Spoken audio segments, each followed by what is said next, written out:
Iran announces they will no longer abide by the 2015 nuclear deal. Lawmakers chanting death to America in Iran, swarming the streets to mourn the general. Heightened alert, the terrorism bulletin released by federal officials here in the U.S. Security stepped up in cities across America, plus the cyber threat. The breaking headline as we come on, a U.S. service member and 2 American defense contractors killed in a separate terror attack at a key military base in Africa. Highway horror, at least 5 people killed, dozens hospitalized in an early morning chain reaction wreck. Multiple big rigs, a tour bus, children among the wounded. Survivors describing the collision, nearly 90 miles of turnpike shut down. Total destruction, the apocalyptic scene as Australia continues to burn, the largest evacuation in the country's history. The dire warning from the Prime Minister, can anything stop these fires? Takeoff emergency, a tire breaking free from a passenger jet. Moments after going airborne, the pilot forced to dump fuel and land the damaged plane. And end of a dynasty? 6-time Super Bowl champion Tom Brady and the New England Patriots bounce from the NFL playoffs. So has Brady taken his final snap for the Pats? From ABC News, this is ABC World News Tonight. And good evening, and thanks for joining us on a very busy Sunday. I'm Tom Yamas. We begin tonight with the U.S. and Iran on the brink, and the president alerting Congress tonight the U.S. will respond with force if Iran retaliates for the drone strike that killed top Iranian commander Qasem Soleimani. The casket carrying Soleimani's remains arriving in Tehran moments ago after snaking through a sea of mourners in other parts of the country. Today, hundreds of thousands of Iranians were in the streets. In Iran's parliament, chants of death to America. Tehran vowing swift revenge on American soil and announcing they will no longer abide by the uranium enrichment limits in the 2015 nuclear deal, a move which could put Iran on course to accumulate enough fuel for an atomic bomb. And President Trump with a sharp response, tweeting a notification to Congress that the U.S. will strike back if Iran attacks any U.S. person or target, citing 52 possible targets identified in Iran. The Trump administration tonight insists Americans are safer with Soleimani dead, but security remains on alert at both home and abroad. ABC Chief Foreign Correspondent Ian Pannell leads our coverage from Erbil, Iraq. Tonight, hundreds of thousands of mourners pouring onto the streets of Iran, a massive display of defiance towards the United States for the killing of General Qasem Soleimani. And that defiance now going beyond just protest. Tonight, the Iranian government announcing they're suspending commitments to the 2015 nuclear deal, abandoning limits on enriching uranium and stockpiling nuclear fuel. Support for these hardline tactics appears strong as members of parliament chant death to America. And in the streets, as Soleimani's casket is paraded around the country for 3 days, his supporters holding portraits of him, pounding their chests in anger and grief. The leader of Iranian-backed Hezbollah saying American soldiers and officers will be going home in coffins. Soleimani's daughter making a televised plea with Hezbollah to take revenge for the blood of her father, while Secretary of State Mike Pompeo telling this week the world is now safer without Soleimani. This was a bad guy. We took him off the playing field, and that's important because this was the fellow who was the glue, who was conducting active plotting. American officials claiming they had intelligence he was going to carry out acts that would cost American lives. It's impossible to overstate the significance of the attack that takes out Qasem Soleimani. This is bigger than bin Laden. It's bigger than Baghdadi. President Trump now responding to Iran's threats of vengeance, tweeting, Iran itself will be hit very fast and very hard. The USA wants no more threats. The president saying the U.S. has 52 targeted Iranian sites, one for each of the 52 Americans taken hostage in 1979. Trump even threatening to hit Iranian cultural sites. As you know, the Geneva Conventions outlaw attacks on cultural objects and places of worship. Our own DoD war manual discusses protection of cultural property. So why is the president threatening Iran with war crimes? We'll behave inside the system. We always have and we always will. All right, Ian Pannell joins us now live from Erbil, Iraq. Ian, today the Iraqi parliament voting to expel the U.S. military from the country, and this is just more fallout from the killing of Soleimani? A move which could put Iran... It's a non-binding vote, so American troops are unlikely to be leaving anytime soon. It's really important as it shows the level of anger here. And tonight, another sign of that fallout. 3 rockets fired into the green zone near the US Embassy. No injuries reported, but the question tonight is how far this will escalate. Tom? Ian Pannell on the ground for us there in Iraq. Ian, thank you. And President Trump is on his way back to Washington tonight from Mar-a-Lago with that warning to Iran and that tweet, putting Congress on notice. Democrats say the White House is at risk of drawing the U.S. into another endless war. ABC's David Wright is in West Palm Beach, Florida.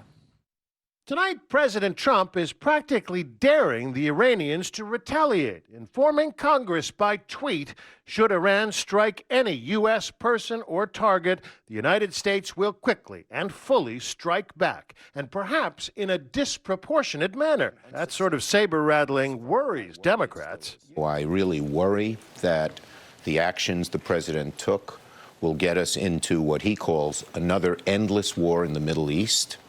He promised we wouldn't have that, and I think we're closer to that now because of his actions. The president has indeed repeatedly called for ending costly foreign wars. The plan is to get out of endless wars, to bring our soldiers back home, to not be policing agents all over the world. He said so as recently as New Year's Eve, specifically referring to Iran. I want to have peace. I like peace. And Iran should want peace more than anybody. But that night at Mar-a-Lago, the wheels were already in motion. After the president saw the protests at the U.S. Embassy in Baghdad and blamed Iran, according to the New York Times, aides presented the president with a variety of options. The Times reports he chose the most extreme one. Around 5 p.m., January 2nd, he made the final call, authorizing the drone strike that killed General Soleimani. Some Democrats say there's no mystery about the timing, days before the impeachment process is set to resume. We know he's deeply upset about that, and I think people are reasonably asking, why this moment? Why does he pick now to take this highly inflammatory, highly dangerous action that moves us closer to war? David Wright joins us now from West Palm Beach, Florida, where the president was spending the holiday. David, we just heard Senator Warren alluding to the timing of all this. We do know the impeachment process is still ongoing, now headed for the next phase, a Senate trial. That's right. A trial at some point, Tom. The question is when. Today, Senator Lindsey Graham proposed changing the Senate rules to allow an impeachment trial to begin immediately, even though House Democrats have yet to forward articles of impeachment. Not clear that they have the votes to do that. So right now, the process is slightly on hold as the Democrats press for more witnesses. Tom? David Wright for us tonight. David, thank you. And the threat of retaliation by Iran comes as the Homeland Security Department issued a new domestic terror bulletin with authorities on heightened alert across the country and concerns about the threat of cyber attacks. Here's ABC Chief Justice Correspondent Pierre Thomas. Tonight, a stark message from the Homeland Security Secretary about the potential of attacks here at home. Acting Homeland Security Secretary Chad Wolf telling the country in a rare Saturday statement that his agency is in an enhanced security posture following the killing of the Iranian general. And his agency warning, quote, an attack in the homeland may come with little or no warning. Already evidenced, stepped up security at key locations in major cities like New York. Heightened vigilance in terms of uniformed officers, many with long guns, at sensitive areas, critical structures. And while no specific threat has been identified, law enforcement officials telling ABC News Iran does have potential assets inside the United States. And authorities say Iran has significant cyber warfare capabilities. They could direct attacks against banks and other parts of our financial sector or even U.S. government information systems. All right, Pierre Thomas joins us now from Washington. And Pierre, federal officials are advising vigilance, and officials say Americans may actually see some of these security measures up close, but there's also a lot going on behind the scenes. Tom, in the coming weeks, Americans may see heightened security at airports, train stations, and subways.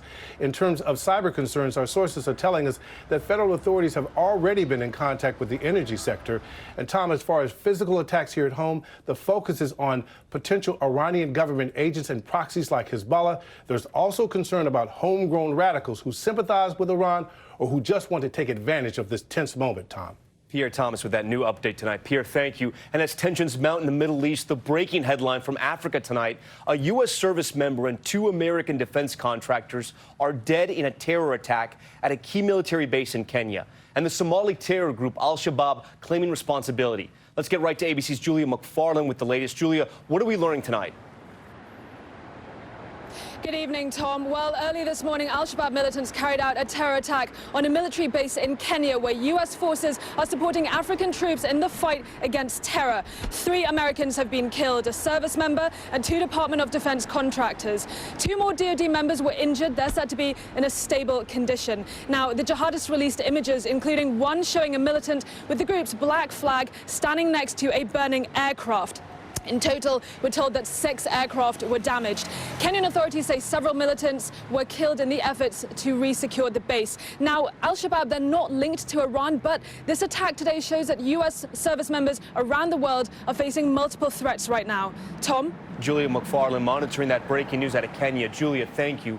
We move on now back here at home to the deadly chain reaction wreck on the Pennsylvania Turnpike early this morning.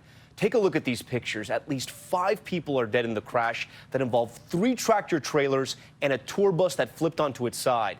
Nearly 90 miles of the turnpike were shut down, and authorities tonight are investigating the cause. ABC's Gio Benitez reporting from the turnpike.